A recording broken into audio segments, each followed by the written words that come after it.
Welcome to the program. Our sign language interpreter is William Silla. The government has sent home top security bosses in Garissa and beyond over the failures that allowed the April 2nd Garissa University terror attack. And just hours after KTN aired the expose, Terror Foretold, the Interior Cabinet Secretary has admitted there is need for thorough investigations. Rita Tinina now joins us live from our city center studios with the details. Rita.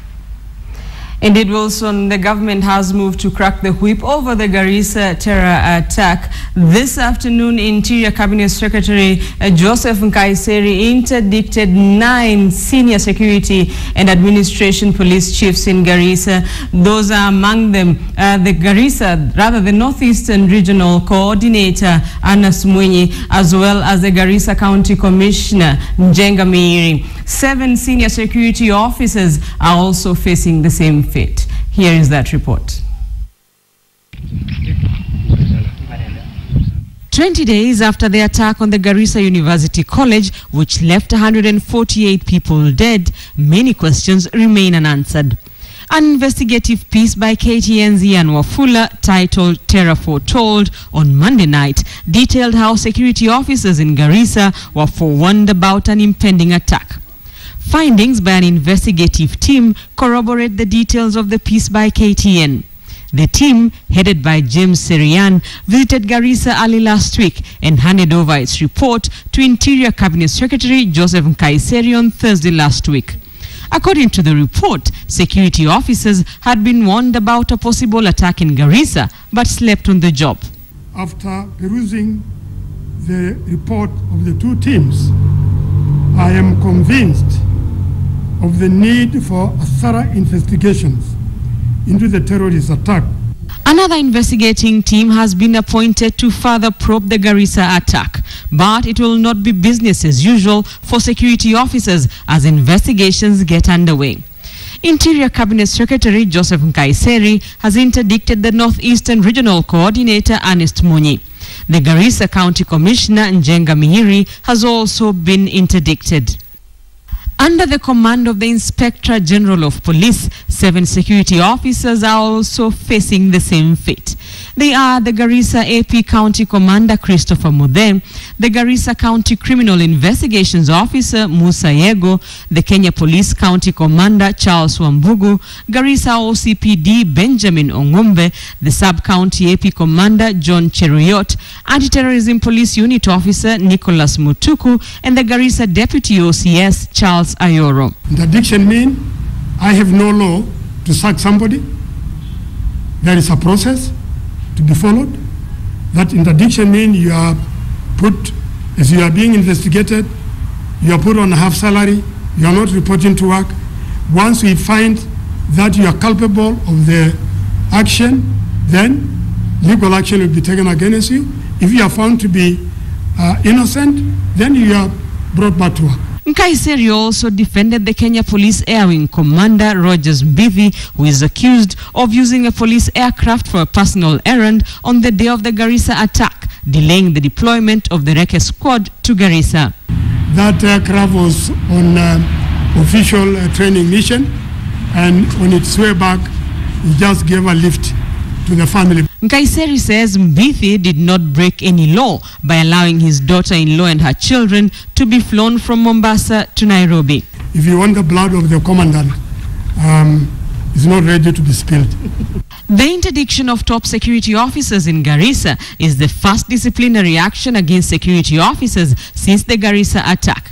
The second round of investigations will see the investigating team work alongside the Office of the Director of Public Prosecutions. Rita Tinina, KTN. So there you have it. Some decisive action has been taken. But is it enough? That's the question in our big queue this evening. We're asking you whether you think that the suspension of the top security bosses over the Garissa attack is enough. And suspensions have been happening in this country for a very long time, only for lack of action to be seen later on. So it's going to be a very interesting thing to watch, and you can get in touch with us via SMS. Start with a yes or no and send it to 22155, or via Twitter. The handles are at Wilson_Mburu, at Kachungira and at KTN News KE, and you can will continue sampling your views as the bulletin continues. We look forward to hearing from you tonight. Now, sources have told KTN that some units in the Kenya National Police Service have started a go-slow to push for the implementation of the third phase of the 42% salary increment that was awarded in 2011. Through a social media site called Modern Kenya Corps, the junior officers have threatened to go on strike if the government does not honor that increment. And we'll have Patrick Amimo giving us a little bit more on that later on. But now let's turn our attention to the Devolution conference.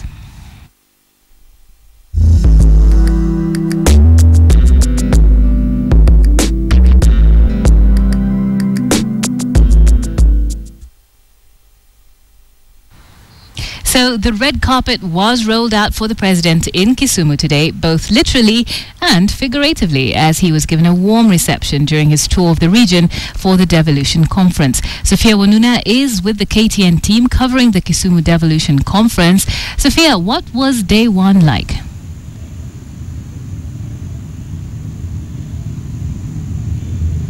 Sophia, can you hear me?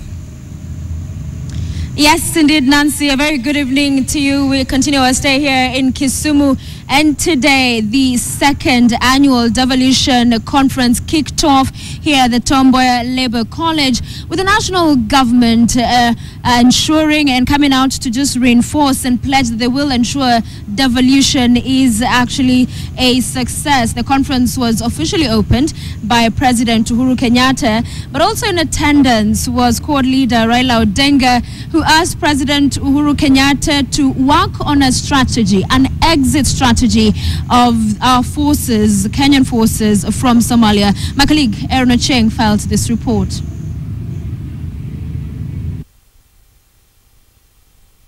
Issues to be put in, did you know? It was one of the rare occasions that brought together leaders of the county governments, the Senate and the central government to deliberate on the gains of devolution, its status and map the way forward.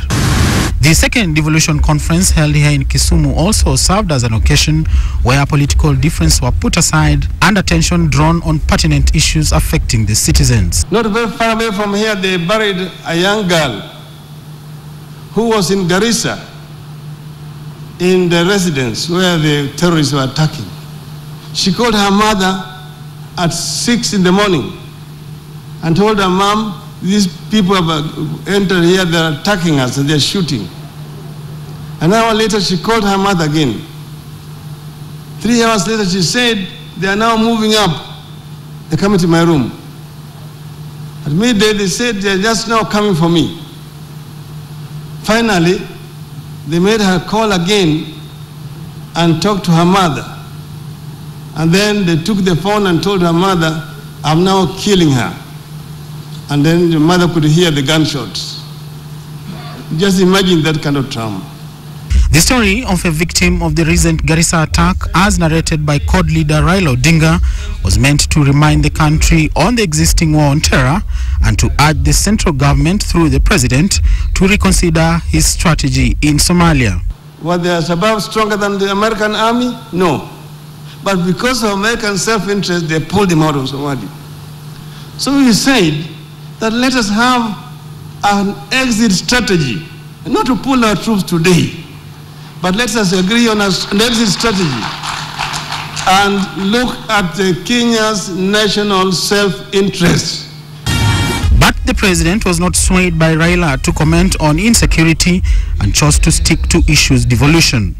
While devolution holds the key to a prosperous and equitable Kenya, this promise is also, however, being undermined by bad financial governance and, simply put, corruption. We as a people must without exception be prepared to eliminate this evil practice. Devolution Cabinet Secretary reiterated her ministry's devotion to ensure devolution becomes a success. There have been various notable achievements in the implementation of its mandate. First, the transfer of functions from the national to county governments was accomplished through the Legal Notice 137, which ensured that the county governments could effectively assume their responsibilities and had the requisite authority to meet their mandates. Outgoing chair of the Council of Governors, Isaac Ruto, said although much gain has been made on devolution, certain functions need to be devolved further and much more needs to be done. The Division of Revenue Bill for the financial year 2015-2016 proposed Kenya shillings 4.5 billion for the increase in salaries and allowances for county staff, and that is by the Salaries and Remuneration Commission. The actual cost to counties for this increment is 12 billion. In this regard, there is already a shortfall to the tune of Kenya shillings 7.5 billion. The conference enters its second day tomorrow. Aaron Ocheng, KTN, Kisumu. And it was a rousing welcome for President Uhuru Kenyatta here in Kisumu, with youth cheering him on all the way to the town. And before he made his way to the Tomboya Labour College for the Devolution Conference, the president launched the National Youth Service Cleanup Program at the Nyalenda slums, where my colleague Victor Ogale attended and filed this report for us.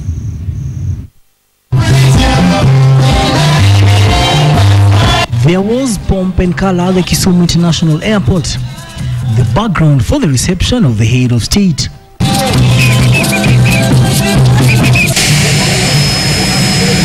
Upon his arrival, the president joined the party.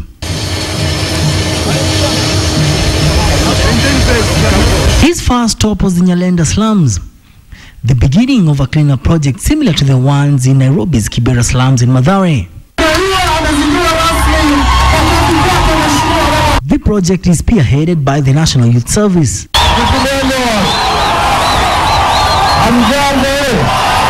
Ni barabara ambayo inaingia hapa pia ihakikishe aiweke lami na ndio wananchi waweze kutembea kwa njia ambayo inatakikana.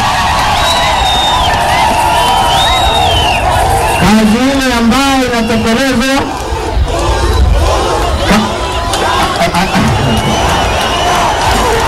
asante sana. The cleanup program seeks to engage 4,000 youth from Kisumu. Mradi huu hautakuwa wa maisha, si hivyo?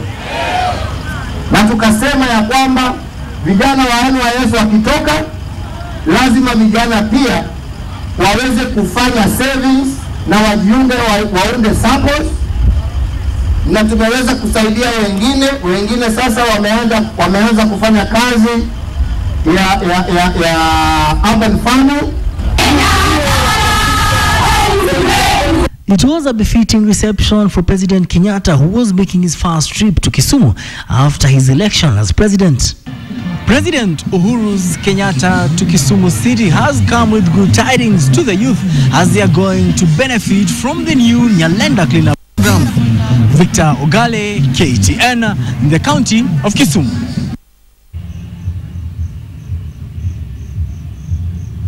All right, Victor Ogale there on some of the events that unfolded today. And I'm now joined by Ekwe Ethuro, who's the Speaker of the Senate and was part of the speeches that were given today. We did hear from him in as far as his thoughts on how devolution is faring 2 years on. Thank you very much, Speaker, for joining us. Let's begin with the question of accountability.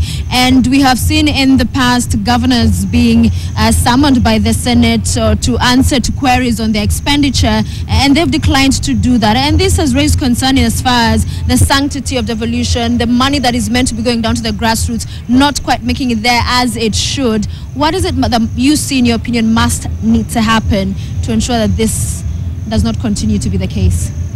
First, I want to say today was a great day for the devolution family, who had both the national and the county governments and all the stakeholders